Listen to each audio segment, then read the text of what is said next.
Billionaire mocked black waitress. Her one line killed a 4B deal. The night the story took its breath, the city felt like a quiet drum beneath the clouds. Streetlights hummed. The rain had passed and left the sidewalks shining like black glass. Inside Marlowe House, a famous restaurant with tall windows and white tablecloths, candles burned small and steady like tiny moons. People spoke in soft voices. The piano in the corner was gentle, almost shy. The waitstaff moved like a calm tide. And at a corner table underneath a gold light, a rich man with a hard smile laughed in a way that told the room he believed it belonged to him. The title that would later ride the wind like a bell, Billionaire mocked black waitress, her one line killed a 4B deal, was not yet words in the air. It was only the silent shape of what would happen, a thing waiting for a voice brave enough to fill it. Nia stood in the service hallway and rested one hand on the brick wall, feeling its cool, rough face. She could hear the room like a sea from far away. She could also hear her own breathing, which she kept slow and near. Her apron had a small crease she had ironed that morning. It made her smile because it reminded her of her mother's way. If you carry care in the tiny things, big things will know they are safe with you. Tonight was a busy shift. The city's big firm heads were out. Rumors said a deal was on the edge of becoming a giant. Nia did not care about giants. She cared about clean glasses, honest eyes, and words that did not bruise. She rolled her shoulders back, lifted the water tray, and walked out under the soft lights, ready to be gentle and steady again, like tide, like song, like truth that did not need to shout. Richard Hale watched her come to the table. He watched the way she stood tall but not loud, the way she set things down with care. He wore a suit the color of smoke and a watch that shone like a cold star. On either side of him sat his partners, Elena Vargas and Soren Lake. Elena had eyes that missed little. Soren had a grin that tried to make every moment lighter. 2 seats away, at a side table near the window, sat the CEO of the company they wanted to buy, a man named Tomas Avery. He had asked for a spot close by, saying he'd like to leave room for surprise, and he liked to see how people behaved when they thought no one important was listening. Tomas had gray at his temples and a careful calm. He did not flag attention. He watched, and he heard. "Water for the table?" Nia asked, bright and calm. She had a voice that felt like a soft blanket over a restless child. You did not think of work when she spoke. You thought of rest. You thought of taking off heavy shoes. "We're fine," Soren said at first, but Richard lifted one finger without looking up. He wanted sparkling. He said so in a way that made the words sound like a test. When Nia set the bottle down, he smirked, then stood and held out his hand. When she reached to shake it, he pulled it back a hair with a laugh, as if it had never been real. The joke was sudden and small, but it carried a mean shine. "Sorry," he said, voice sugar, eyes stone. "I don't shake hands with staff." Soren laughed because he thought that was his job. Elena did not. Nia did not. Nia just let her hand drift down like a leaf that had changed its mind about falling. For a breath, the room was still. The piano kept playing. The candles did their small work. But something invisible had dropped on the table like a pebble. It rolled into corners and under plates. People felt it without quite knowing why. Richard's smile grew wider, like a man who had fed a dog and wanted it to beg. He turned to his partners and added a joke in Arabic with sloppy words, the kind that aim a dart at a person's face and then pretend it was all good fun. He believed not one mind in this room would catch it. He believed his own cleverness was a private boat in a lake only he could fish. Nia's eyes stayed soft. Her hands did not shake. She set the glasses left to right the way she had learned. She did not correct his Arabic. She did not flinch. She kept her tone even, a low tap of rain on a windowsill. When she spoke, it was like a line drawn with an honest pencil. "If you can't respect the person who serves your table," she said, placing the last glass with care, "you won't protect the people who build your company." She let the words rest there, not sharp, not loud. Then she breathed once and added, "The company you want to buy still owes overtime pay to thousands of workers. Respect is not small. It shows in bills, not just smiles. You could hear the candle wicks. A hush spread like a blanket pulled quick. At the side table, Tomas Avery lifted his head. Elena's fingers paused above her phone. Soren's grin quit and looked for a new place to stand. Richard's mouth stayed open like a door that forgot how to close. Nia did not force her gaze on anyone. She only checked the fill lines on each glass, the height of bubbles in the sparkling water, and moved her tray to her hip so it would not fall. She had not come to fight. She had come to tell the room what it already knew, but had not called by its name. Elena, who had set several alerts on the deal, felt her watch buzz. A red banner crawled across her screen from an investor news service. Labor compliance note: unpaid overtime flagged in regional audit. Her thumb pressed the link. Details opened like a quiet door, and numbers spilled out. Weeks of filings, letters from workers, a pending hearing. She swallowed. Her heartbeat climbed a step. She lifted her gaze to Richard and saw that he had not registered it yet. She saw also that he did not think he needed to. Soren shifted in his chair and tried a laugh, like somebody who wants to change a radio station fast. "Come on," he said, eyes darting around. "We're all friends here." But the words fell flat. No one wanted to dance with them. The piano player's left hand paused a beat, then found its way again. Tomas stood with quiet hands and placed a folded napkin on his bread plate. He did this as if he always did things carefully. He stepped to the corner table where the three sat, and his voice, when it came, was not angry. It was hurt. "We deal with people," he said, looking at Richard, then at Nia, then at Elena and Soren. "Not just numbers." He shook his head once as if to say to himself, "I knew, and I didn't want to know." Then he nodded to Nia with a small gratitude that was clean and deep, like the sound of water in the morning, and he walked toward the door that led out to the street. Across the room, a small PR camera on a tripod blinked its tiny red light. It had been placed there by a magazine hoping for a happy end to a giant deal. It caught faces and hands and the small cruel joke that had pretended to be a smile. It caught Nia's steady words, and the way the candles did not move, and the way true things can fill a quiet space like a tide fills a bay. Phones began to buzz in the pockets of people at other tables. A text moved to another text. A short clip shipped to a friend. Numbers, which so often hide feelings, now carried them fast, brighter than the chandelier. Nia nodded once to Elena, then to Soren, then to Richard. She did not glare. She did not apologize. She did not ask for permission to step away. She simply did what she always did. She finished the pour, placed the bottle right side of the flowers, checked the table's balance, and stepped back. In the kitchen doorway, she paused. The chef looked up.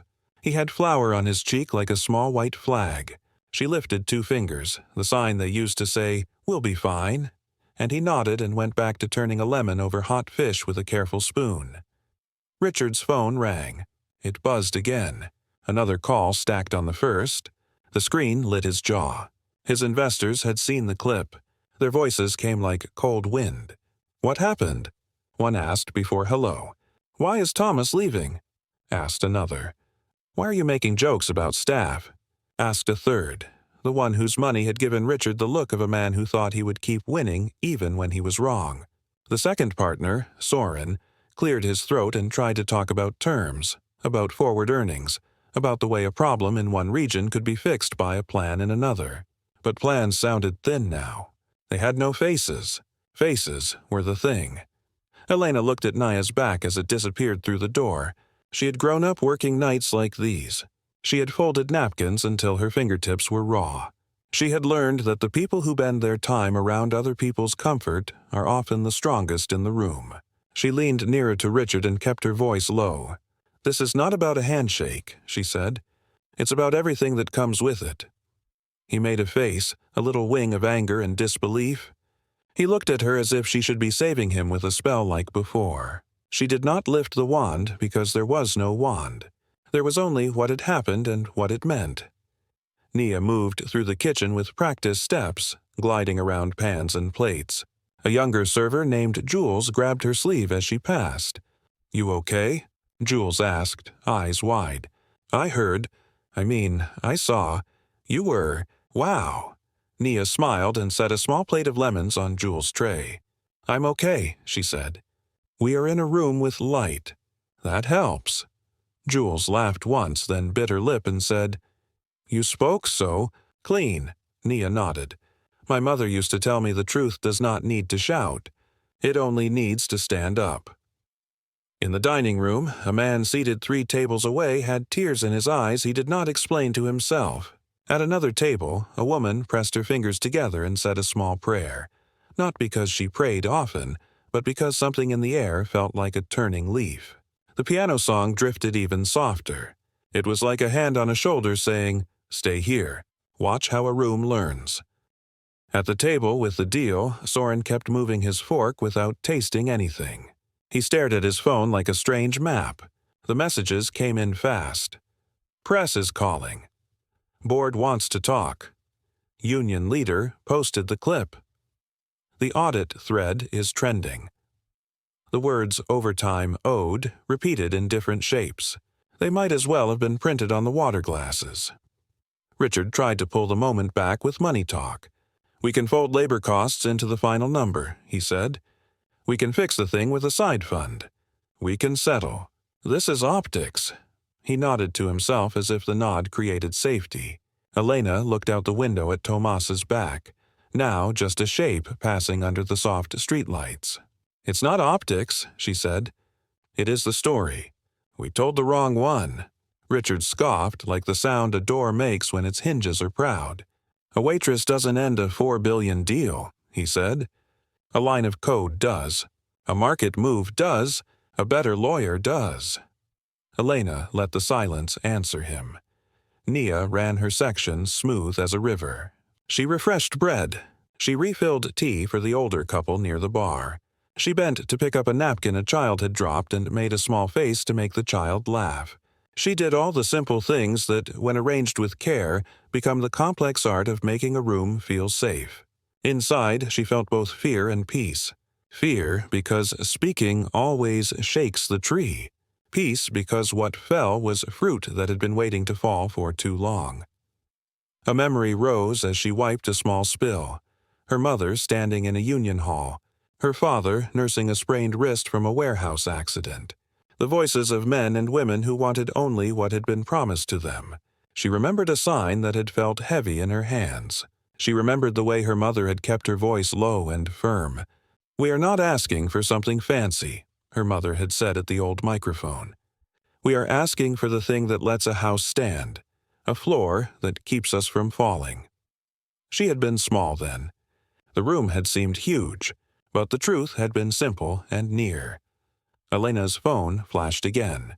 Pausing the deal, the top investor texted. No greeting, no sign-off, just the bright bare shape of a decision. Andrew, their PR lead, sent a short plan right after. We need to apologize. We need action on unpaid overtime. We need to meet with worker reps. We need to ask ourselves who we are. Elena read it twice as if to make sure the words stayed put. She put down her phone and realized her hands were shaking. Not from fear of losing money, from the weight of something else. From the weight of being the kind of person who either speaks when it matters or never knows her own name again. Soren leaned back and made himself small. It was the first time he had felt small in a long time. He stared at the bottle and wondered how a room could change so fast. He had talked his whole life about momentum and waves, but he had never felt one take him like this. He looked across the room at Nia and saw not a server, but a person whose words had been a bridge to the truth on the other side. He wondered how many bridges he had stepped on without thanking the hands that built them. Richard's jaw clicked. He did not want to be taught in public. He lifted the sparkling water and poured himself a glass with too much force. It fizzed and spilled over. He swore softly. No one laughed. He set the glass down, then tried to stand and find Tomas, but Tomas was gone, and the truth is harder to chase once it has chosen to leave. He sat again because there was nowhere to go that would let him keep the story he wanted. By the end of dinner, the calls had lined up like storm clouds. The board asked for a pause. Then the board said, "Cancel," in a voice that did not break.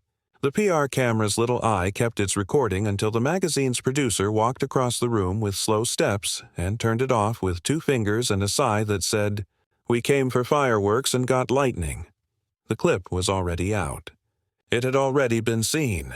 It had already given people a way to name something they felt but could not always share. Nia clocked out just before midnight. She untied her apron. Her hands were steady. Her smile was small. She signed her name on the sheet and put a clean pen back in the jar. Jules hugged her in the narrow hall with the lockers. "You were fire," Jules said. "You were—" "I don't know." Nia laughed. "I was a person," she said. "That was all." The chef stuck his head out from the walk-in with a half-eaten lemon tart in his hand and said, "You want the leftover?"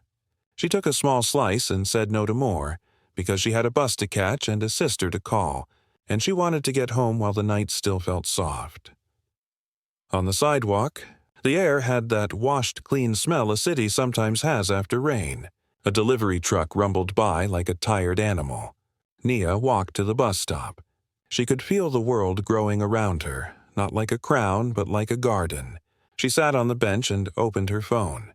Her messages were a puzzle of hearts and exclamation points, her family's group chat ringing with cousins and aunts. A note from her mother sat at the top. "Proud of you. Truth has good shoes. It can walk far." Nia stared at the words until her eyes stung. She breathed in and out. She looked up at the sky and said thank you to a God she spoke to in the quiet, not in the loud. Back at his apartment with the glass wall and the view, Richard stood in front of a mirror. He had always liked mirrors. They told him he was solid. Now, the mirror felt like a witness. He practiced an apology. He grimaced. He tried again. He could not find the shape of it. He heard his father's voice from long ago, polished and sharp. "Respect is a lever. Use it to lift you up or push others down. Either way, it moves something. He had chosen to push. He realized then that levers push back. Elena took a cab home and sat under a small lamp with a cup of tea that smelled like orange peel. She wrote a draft email to the board. She wrote a shorter one to Thomas. "I heard her. I hear you. If we do not change, then we are the wrong kind." She did not send it yet. She wanted to be sure it was not just for show. She looked around her apartment and noticed how quiet it was. She had built a life with many seats at the table, but she had not always filled them with people who would tell her when she was wrong. She decided to start. Soren watered a plant he had bought because someone told him plants make a home feel like a heart with green edges. He watched the water sink into the soil and thought about the way gravity does its work. Always down, never asking the pot for permission.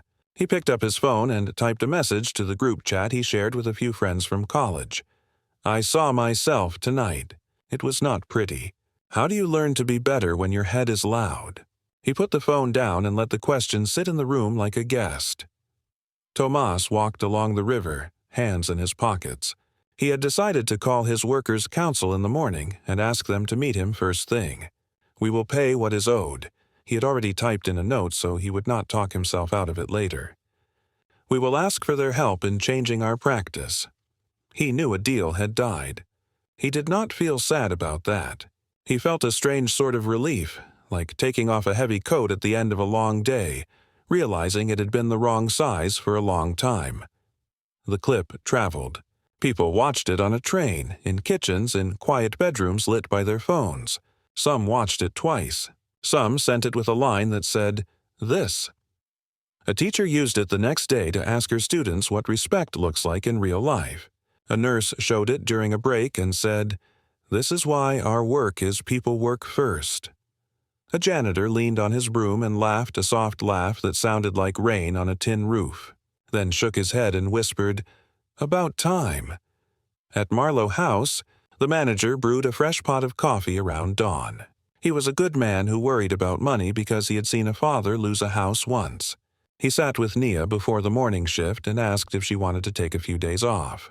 She said no. She wanted the normal back. He nodded. He printed a schedule and gave her first pick. She chose her usual hours. "You sure?" he asked. "Yes," she said. "I don't want a special story. I want the right story."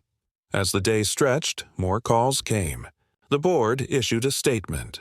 We are re-evaluating our approach to leadership and labor. We will not move forward with the acquisition at this time.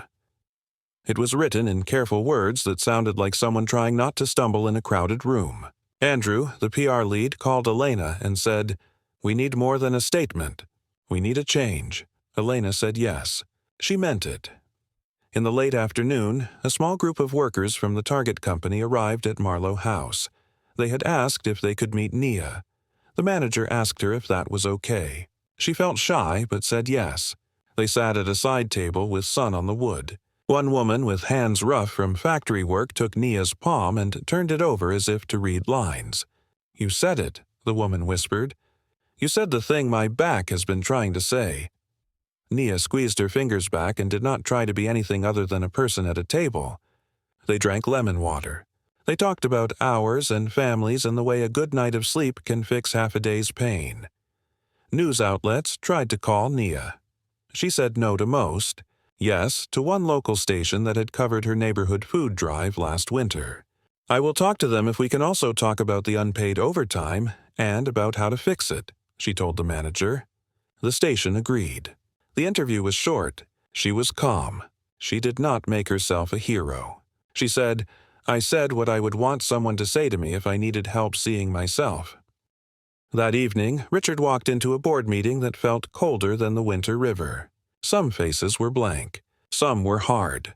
Some were kind in a way that made him feel smaller. Chairwoman Wynne spoke first. She named the numbers, yes, but she also named the harm. "Our deals are not bridges if they are built on people's backs," she said. "They are walls, and walls keep the best things out." Richard tried to argue about the scale of the problem versus the size of the prize. Wynne held up a hand. "Scale is not the point," she said. "The point is direction. We were walking the wrong way." The board voted to cancel. The board also voted to create a labor respect policy with real teeth. Elena volunteered to lead the team. She asked to include worker voices from the start. She asked to bring in 2 union leaders with pay. She asked for a fund to settle the unpaid overtime as part of a joint plan with Tomas's company. Wynne said yes to all of it. She looked at Richard last and said, "Learn. Then come back. Or stay the same and leave." Richard walked out alone. His driver waited with the door open. He stood on the curb and looked at the city like it was the first night he had ever seen it. He thought of his mother's hands, the way she turned the pages of a book like each one was a small prayer. He thought of how he had gotten here. By winning big, by moving fast, by speaking as if his words were coins that bought reality. He wondered what it would mean to be someone whose words healed instead of bruised. He wondered if he could learn at his age with his habits. Then he made a small decision. He would try, and he would not expect praise for trying. Weeks turned into a new shape. Tomas met with the workers. Checks were cut. Time logs were changed. The company's time clock software was rebuilt with a clean line of code and a clean line of promise. Elena's policy team met in a bright room with glass walls and coffee that did not taste like a burnt apology. They wrote a rule that said every deal would include a worker audit done by workers. They wrote a rule that said a manager's bonus could not rise unless overtime owed was 0 and stayed 0. They wrote a rule that said respect would be measured not by memos, but by faces, anonymous worker surveys with power behind them, not tied to fear, tied to time and truth. Nia kept working. People came to the restaurant now for the food and also for the feeling. They wanted to sit where the room had changed. They wanted to leave better. Nia's tips were not small, but she did not measure her worth by bills. She measured it by nights when tired people left lighter, by the way Jules laughed louder now because fear had stepped back a little, by the way the chef left notes on leftovers that said, "Take this home. No need to ask." She took a few days to visit her mother and father. She sat with them at their small kitchen table, eating mango with salt and chili, listening to stories she had always loved. Her father said, "You spoke clean." Her mother said, "You stood upright." On a rainy Friday, a letter came to Marlowe House with no return address. Inside was a short note written in careful block letters. "I was wrong. I am learning." It was signed only with initials, R.H. The manager showed it to Naya. She read it twice, then folded it again and slipped it into her apron pocket. She did not make it a trophy. She did not tell a soul.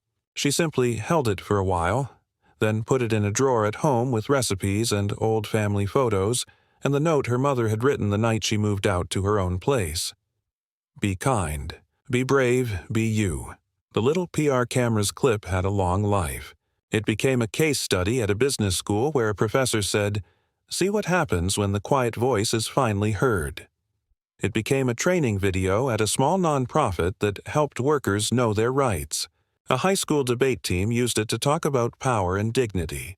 A church group watched it and brought meals to a factory where night shift workers rarely saw the sun. A kid on a skateboard watched it and decided to stop making jokes that made one friend small so that other friends would laugh. Little things, big things, the same kind of thing. One night, late, Nia took the long walk home. She passed the river. She passed the art museum with steps that made a person feel strong. She passed a mural of hands. You could not tell who the hands belonged to. Old, young, light, dark, they all reached toward a center where a bright circle glowed.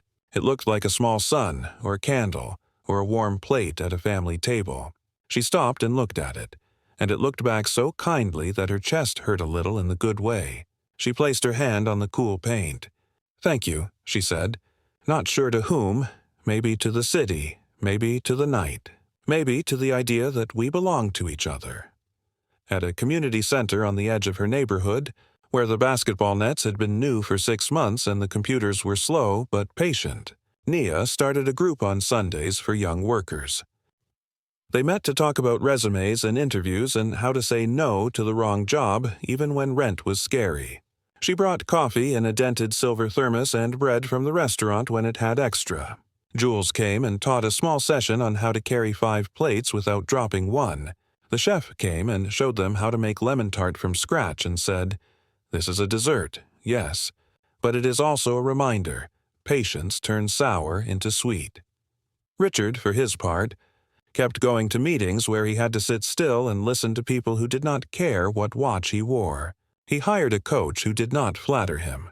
The coach asked hard questions that felt like stones in his shoes. He wanted to take the stones out. The coach said, "Leave them for a while. Learn how to walk with what you have done." He started to shake hands with staff, not to be seen, but because he had learned what it meant when you do not. He tried to do it every time, with his eyes up. He messed up some days. He tried again the next. Elena stood one afternoon in the break room and read a note from a worker at a small branch in a far region. "I can breathe a little more," the note said.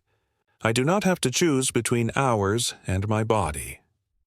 She sat with the note for a long time and thought, "This is not enough, but it is something." She printed it and taped it on the fridge with a magnet shaped like a red apple. Then she walked to a meeting with her head level. Not high, not low. Soren started volunteering Saturdays at a hotline that reviewed unpaid overtime claims. He took call after call and wrote numbers in a notebook with messy ink. He stayed late, even when the plant at home needed water. He learned to apologize to strangers without making it about himself. "I am sorry," he would say. "Let me help." And he meant the second half as much as the first. And Marlowe House? It kept being a restaurant where candles burned and piano notes rolled like warm marbles across the room. The staff worked the same careful dance, and the plates came out hot. A framed photo appeared on a back wall by the staff lockers, a picture of all of them, cooks and servers and hosts and dishwashers, taken on a slow afternoon when light poured in like cream. Below it, someone had written with a felt-tip marker, "We make places. Make them kind." A year passed. Seasons put on their coats and took them off. The deal that had fallen stayed fallen, like a tree that made room for light where it had once made shade. New deals came, built on better ground. Not perfect, never perfect, but better, and watched.